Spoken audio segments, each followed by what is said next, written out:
Hello friends, tense को पढ़ने के बाद आपको ट्रांसलेशन अगर अच्छे तरीके से सीखना है तो अन्य तरीके के भी सेंटेंस को सीखना होगा। इसलिए मैंने इस वीडियो में लाया है has to, have to, had to, will या शैल हैव टू के बारे में। हैज़ टू और हैव टू का प्रयोग ऐसे वाक्यों के लिए किया जाता है जिनके अंत में इस तरह के वाक्य होते हैं, जैसे जाना है, जाना पड़ता है, सोना पड़ता है, रोना पड़ता है।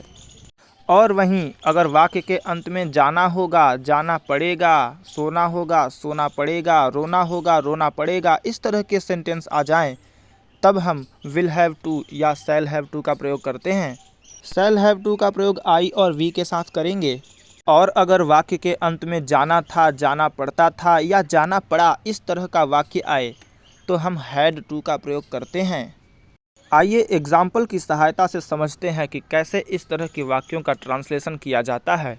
मुझे आज रात पढ़ना है या मुझे आज रात पढ़ना पड़ता है। मैंने पहले ही बताया है कि जाना है या जाना पड़ता है आए तो हैज़ टू या हैव टू का प्रयोग करते हैं। बस मेन वर्ब का ध्यान रखना होगा। अगर जाना है आए तो हैज़ टू गो और अगर पढ़ना है आए तो हैज़ टू रीड। मुझे के लिए आई हो गया और आई है प्लूरल इसलिए हैव टू, फिर पढ़ना है इसलिए रीड और आज रात इसलिए टू नाइट। यह हमेशा ध्यान रखना है कि has to, have to, had to या will have to, shall have to के बाद में वर्ब का फर्स्ट फॉर्म ही होना चाहिए। नेक्स्ट सेंटेंस, मुझे पिछले सप्ताह बैंक जाना था। इसके अंत में जाना था आया है इसलिए हम इसे हैड टू के साथ बनाएंगे। मुझे के लिए आई, जाना था had to go, bank to bank, पिछले सप्ताह last week. Third sentence, Hetal को परीक्षा के लिए तैयारी करनी है या करनी पड़ती है। Hetal has to prepare for the examination.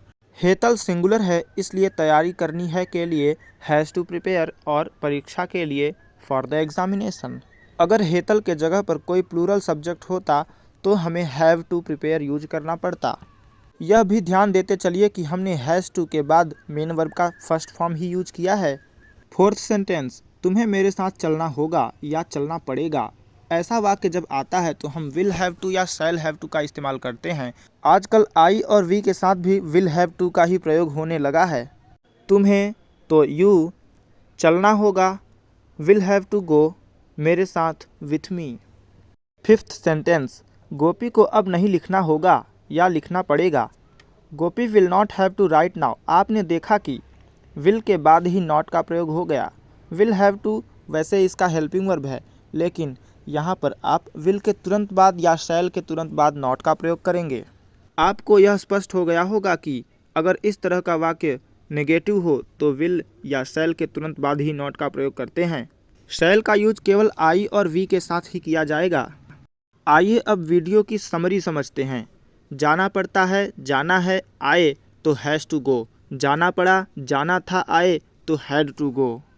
और अगर जाना पड़ेगा या जाना होगा आए तो विल हैव टू गो या shall have to go.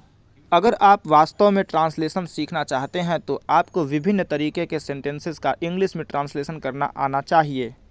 English को रोचक और बेहतर तरीके से सीखने के लिए हमारे साथ जुड़े रहें। जय हिंद।